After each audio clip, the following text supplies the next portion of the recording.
let's get into it. So, I am going to unbox my very first published book. And anybody knows me know that my first love, or one of my first loves, shall I say, is reading, guys. It's the love of the written word. So I am going to unbox these two books that I published. And there's some irony to this, right? It's a little joke to this I'm going to share later, not yet. So let's get into it because I do have some errands I have to run after this.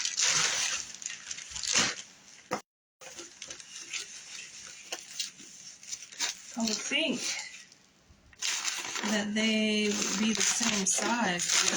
Let's see.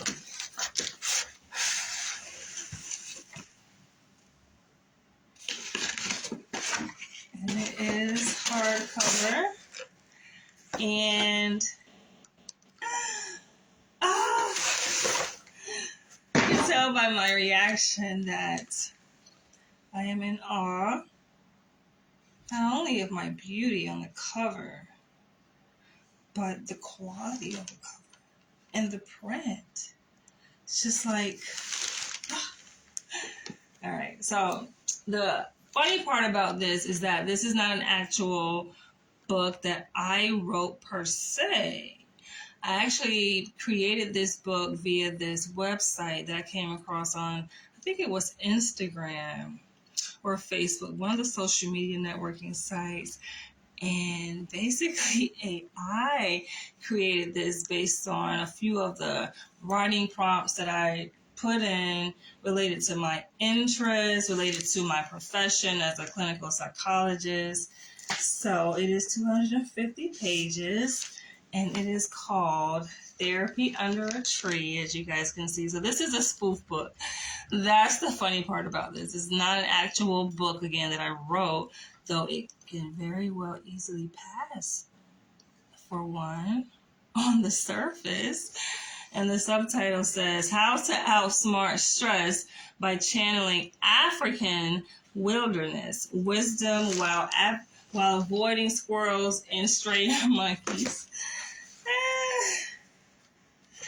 Yo, they need to stop playing and go ahead and really be a publishing company for real, yo. I mean, like, the quality of this book, this is what I'm looking for. And one of the biggest reasons, granted, for those, like I said, who know me know, I am an author. I have written my autobiography. I actually finished writing my initial autobiography back in 2010. I started writing in 2009, but I held back on actually publishing it for logistical and political reasons. I'll just keep it at that. But it is coming, and one of the biggest reasons that I think I've held back is because I'm very particular about everything, let's say, but especially things that have my print on it, my name on it, and I just want to make sure that when I do release my book, that it is of high quality, the highest quality there is. Like, I've come across, being that I own a literary organization where I support independently published authors, I've come across countless number of books that, needless to say, are not up to industry standard, are not up to my standard when it comes to publishing. So with that being said, yeah, I'm like, it gotta be right. It gotta be right, but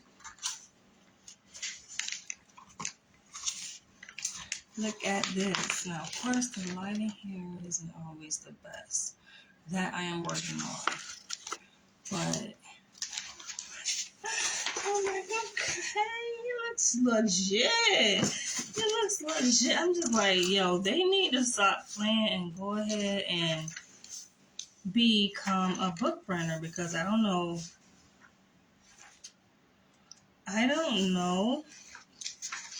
which company they use to print these books, but I'm loving the feel. The texture of the paper, like, it is definitely industry standard. Say nice. We're not even going to get into the cost of this book. Yeah, actually, it's really a spoof book because even on the back, it's a barcode. It has a price, but it's not real, of course. And then it has some highly acclaimed reviews here. On the back, Danielle Leach's therapy under a tree is an enchanting escape into the African wilderness, offering profound wisdom with a touch of humor, an inspiring read that reminds us all to find peace in nature, even if it means dodging mischievous monkeys. Yeah, I cannot. With vivid imagery and delightful anecdotes, Danielle Leach takes us on a journey that feels like a personal retreat under the African sky. It's as therapeutic as sitting in the shade of a tree, listening to the whispers of the wild. Wilderness Wisdom Weekly. Yeah, I actually might read this because some of it actually makes a lot of sense. Like here, chapter 11, called Ubuntu, the Power of Togetherness. It's just like, the world we live in. So this is an AI published book, again, with this company that I published this book through. It's a spoof book, right? I didn't write it. AI wrote it, but they wrote it based on different characteristics and data that I put in relating to my interests and my profession, my likes, my dislikes, and yeah, the influence of culture on psychological health. When we step onto the grand stage of life, we find ourselves donning an array of cultural costumes, each layer representing our beliefs, values, and let's be honest, a fair share of absurdity. So I feel like the writing style in this book is like very abstract, which makes it very hysterical, right? It's like written with a broad stroke, but layered with a lot of humor. And that's the whole point of the book. So basically, it's supposed to be a book that you get for like a coworker or family member, and it's a gift that you give to them. But I decided to do it for myself, and I wasn't happy with just one, so I had to do two. Look at the spine of it. I can't, but it's definitely motivating me and inspiring me to go ahead and move forward with the publishing of my real autobiography, my real book. And not only my book, but my autobiography, but also other books that I've written that are just sitting, patiently waiting for me to take that next step. But yes, I am thoroughly pleased. It's just like, they need to fucking stop playing. I'm gonna write this company. I'm gonna let them know, like, you and I, we need to talk, okay? We need to talk.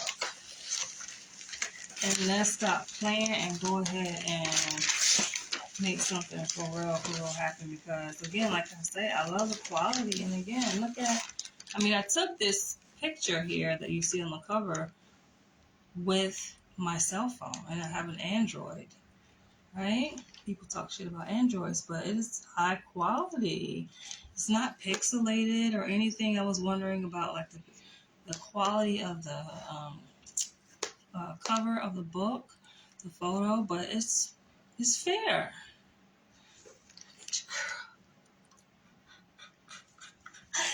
All right, so let's get into the next one. Let's see.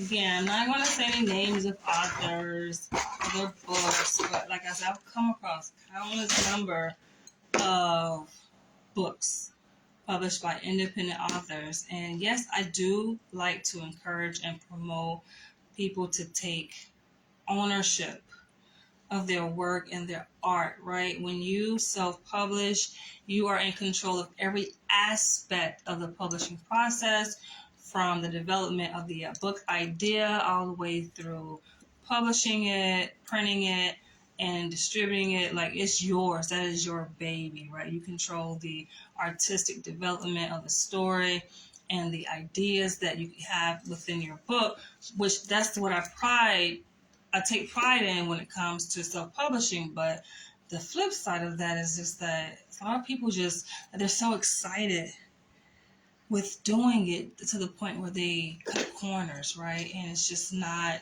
to, again, my standard, let alone industry standards. So this is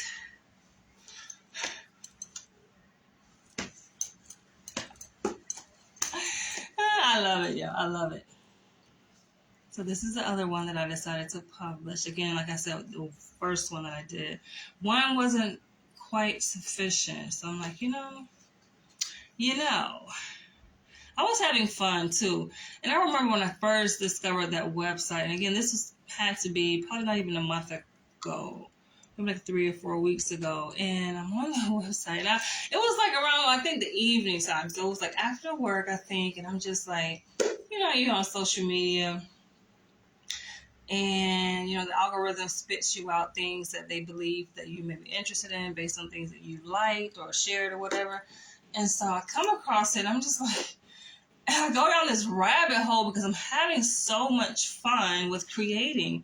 Again, I'm an artist. I'm just like on the website, manipulating the different features that they have to create whatever book that you want to create based on the genre, based on, the things that you like, right? And I'm just having too much fun that I find myself on that website for like a few hours. I'm just like, you know what? Let me go to bed.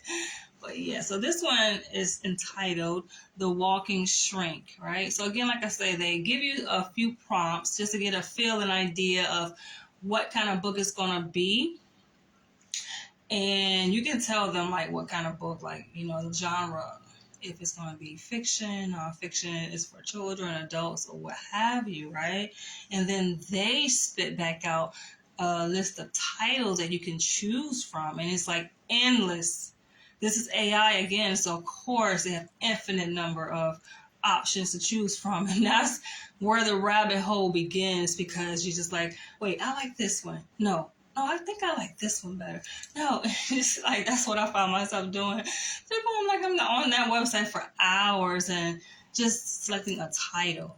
And then, they spit back, the chapters. After you've chosen the title, they pretty much write the book in like seconds. It's just, I'm amazed. The Walking Shrink.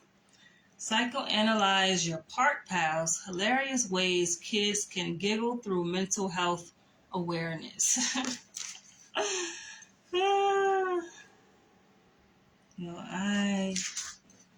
am so amazed and inspired. I forget how much I paid. I think these books were maybe like, I say, enjoy your book. For any inquiry, send us an email at hi. I'm definitely going to reach out to see if perhaps I can print a real book, okay? The girl's a whole real author over here. Yeah, I just like the margins are like everything is just industry standard. The formatting of the book, like I pay close attention to this because, again, I've been in this industry for many, many years. I stepped into it 2009 when I first started writing my book, and I amassed a significant following. That's hence the reason why I decided to give birth to my literary organization called UBAWA, which stands for Urban Books Authors and Writers of America. We've hosted 3 author conventions so far, the first being in Atlanta, the second one here in New York, the third in LA, and yes, you have guessed right, I am in the process of planning the 4th annual convention, so I can have reviews on the back side here. So, praises for The Walking Shrink.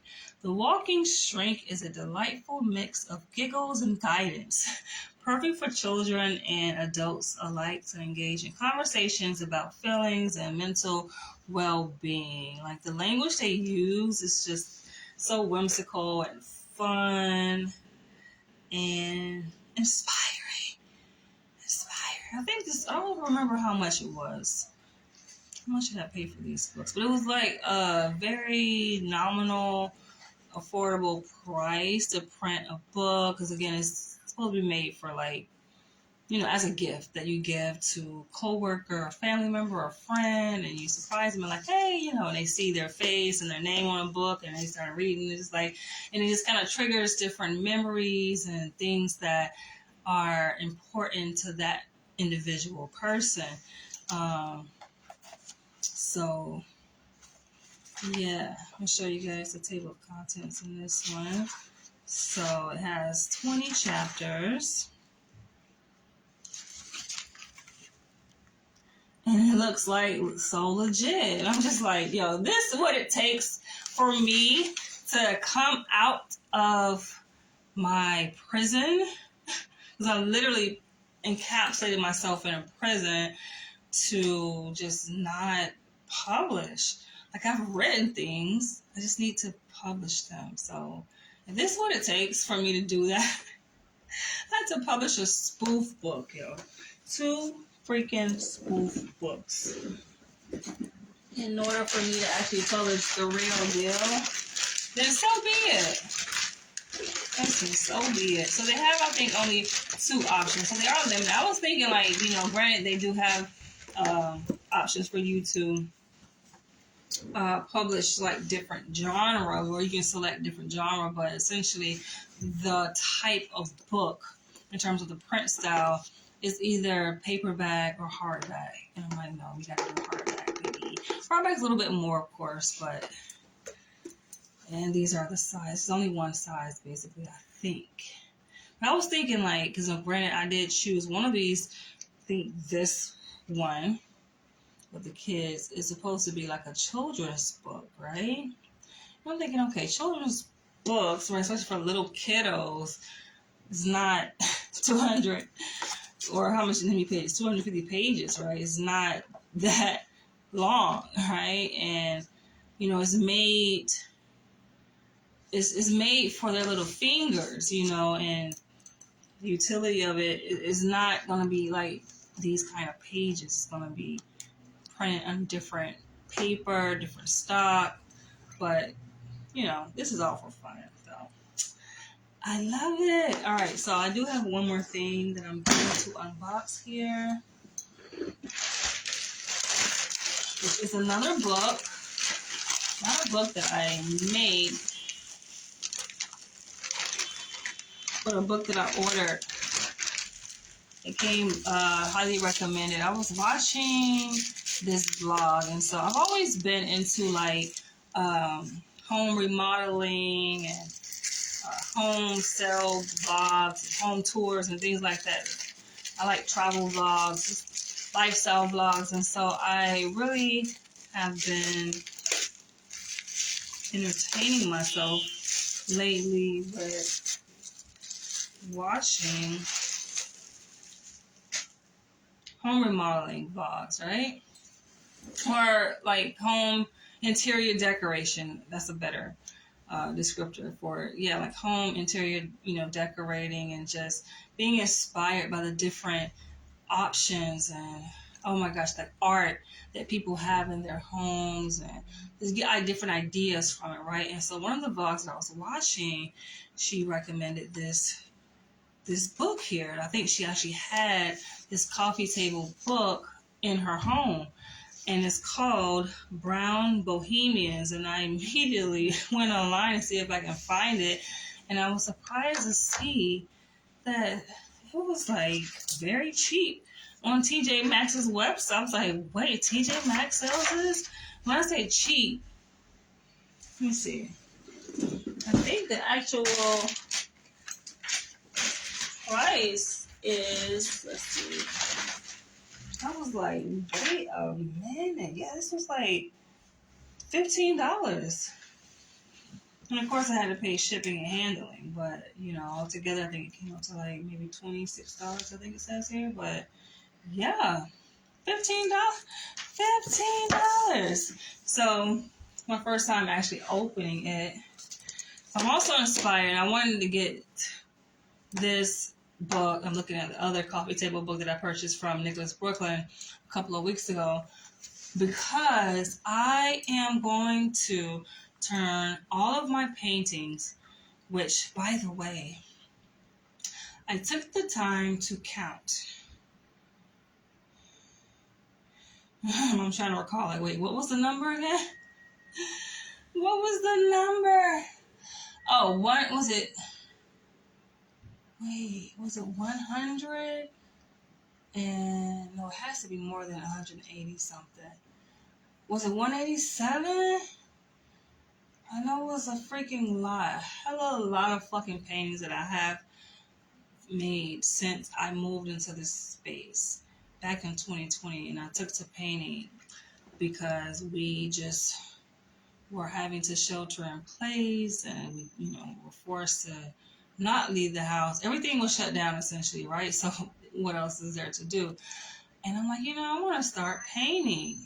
It was one of the hobbies that I've always been inspired by, seeing other people do it, but I had never done it at that time, and I took to painting. But yeah, I think when I counted, if I can recall correctly, I think it's like 187. So with that being said, it might be more. I want to say 187. And with that, I am going to transpose all of my paintings to digital, right? I have to digitize these paintings because I feel like, why not? You know, they are immeasurable, invaluable pieces of art. I mean, obviously it came from me, so of course it's going to be invaluable. But yeah, I just feel like I want to make it live on forever, and that's the way to do it. I have to digitize these, and I'm going to make, you know, print copies. And with these coffee table books, it gives me a template, right, for how to do it. So, because I'm definitely going to make it in a coffee table style book when it's all said and done. Ew, ew, ew. I remember working at this hospital, which was one of the first places I worked after I graduated with my PhD back in 2021. And the rehab counselor there on my team, she was just like, "Oh, you like bohemian style." And when she said it, I was like, "Bohemian? I don't identify myself as bohemian." Until I had to do some research, I was like, wait, I guess, but I don't identify that. I'm like, this is African. But then there's such thing as African bohemian. So in this case, I am already inspired.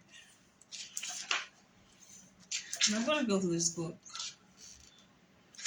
all this book here, but just to give you guys an idea. Isn't that cute? Isn't she lovely?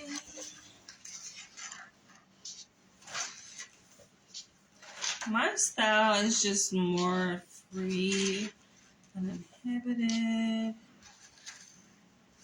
tribal, organic. Ooh. Okay, South Sudan. Okay. I love the richness of the melanin in his skin. Yes, yes. But we have work to do.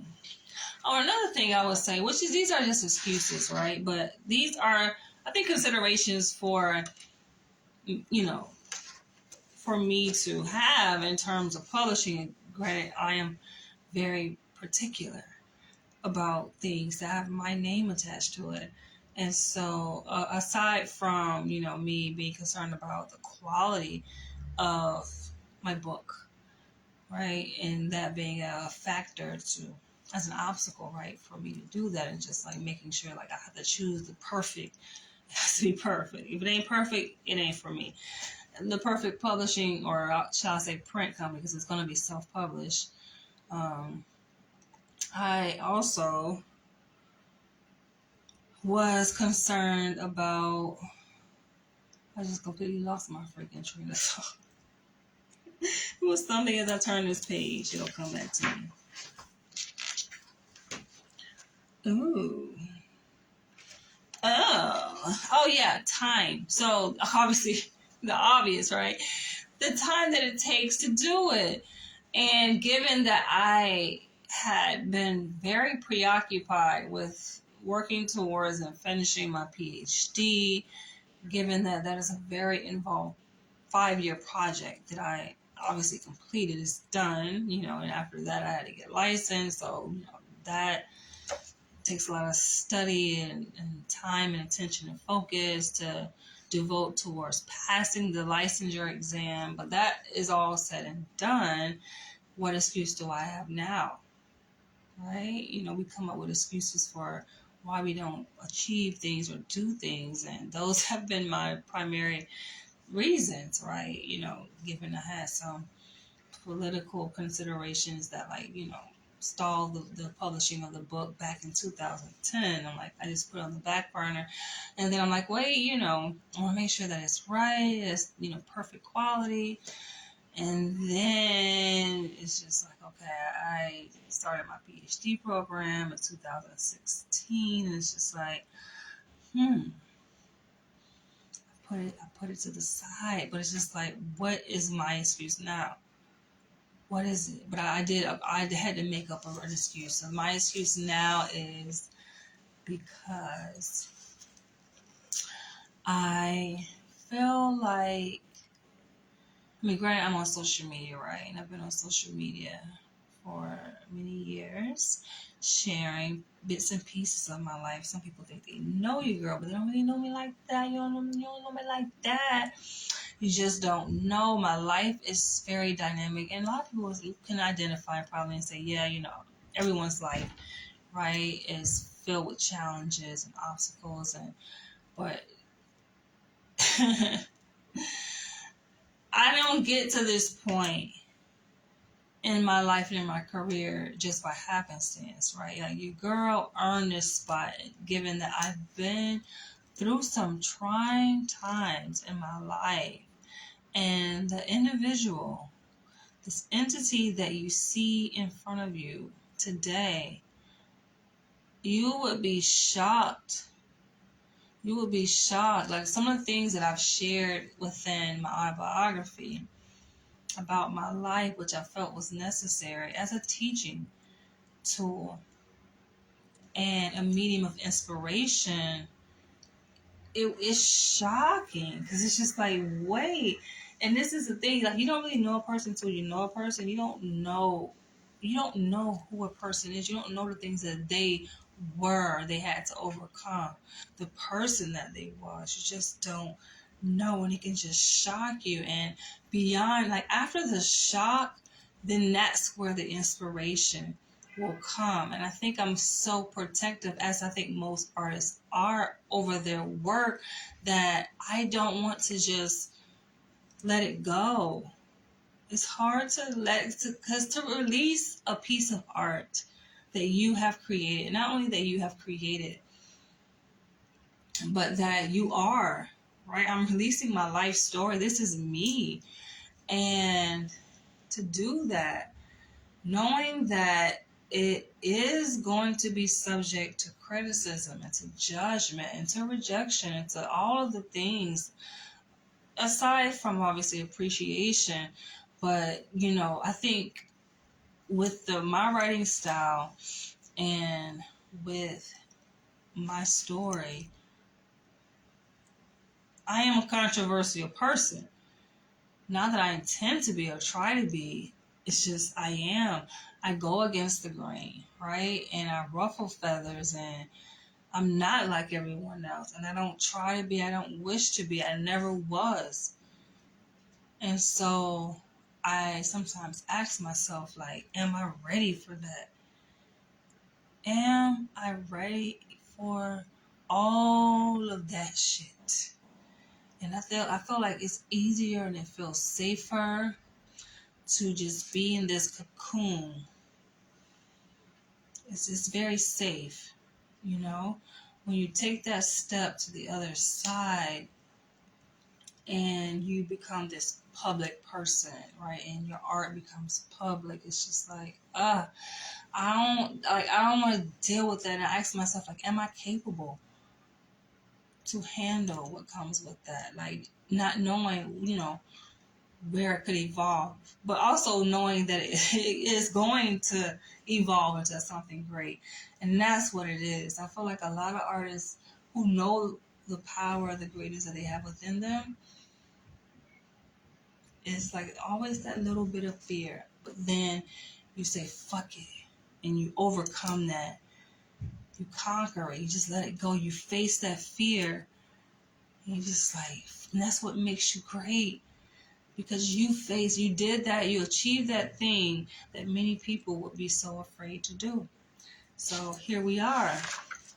It's just like, when is the right time? Kind of come back and go through this. I like how they put, so for each, I guess it's like each artist here, each person that is featured here, they have their location. And then they also have, say, congratulations, what's up? Yo, it's been so long since I've seen you. But you have to go back and watch the beginning of the video to really understand why I have this smile on my face. But I'll receive it. I'll say thank you. They actually have like the marker for where the place that these people are. So they have the name of the city and the country that they're from. But then they have like the latitude, longitude markers. It's pretty cool. So many different ways to do things, and that's where I also get stuck because my mind is like always in overdrive. And I think this is the reason why it takes me so long to do certain things, like even when it comes to shopping, right? Like I can know what I want to get, but given that we live in America and there are like countless options to choose from, I analyze like every single little thing, and I'm just going through all the options. And so the same thing when it comes to, let's say, publishing a book, right? It's just like going through every way and possible way of doing, like the fonts, infinite types of fonts, right? And going through like the sizes and the textures and like what type of stock paper to choose from. Going through all of that can be so overwhelming to my mind, just emotionally and draining. It's just like, okay, then I just say, fuck it, I don't even want to do it. I'm not doing it right now. I do want to do it, but I don't want to do it right now. You move around too much and I can't keep up. I move around too much. What are you talking about? I move around too much. Not really. Mm-mm. Are you saying like while I'm doing a video, I move around too much? Like as I'm doing this video? Or are you saying like I relocate? If you're saying the latter, I will have to disagree because I've been in New York since 2020 this time around. It makes 4 years that I've been here. And I've been in the same place for the past 4 years. Yes. And then prior, I was in LA for 4 years. I would say that's pretty stable. But then, of course, prior to that, I was living in New York. So I moved to New York 2014. And then prior to that, I was in Atlanta. But I'm here. I'm in New York. I think you talk about yourself. You are projecting yourself. You move around too much. Where are you? Are you in California? Are you in Atlanta?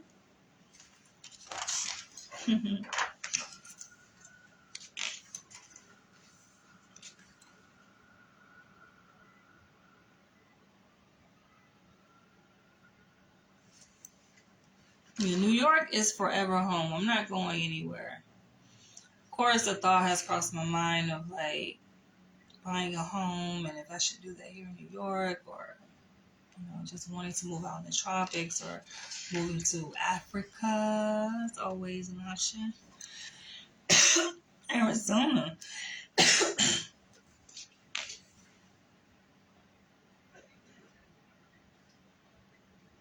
Arizona. That's a place I don't think I've ever been to. All right, I'm gonna have to come back and go through this. It's a very what did I just see? Ooh, I like. Let me show you guys this. I like this page because she has locks.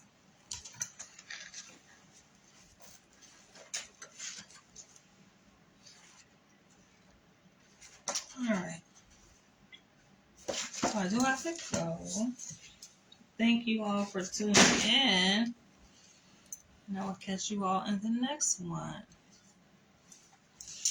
Your mom is there? 87. Wow. Bless her heart. Bless her heart.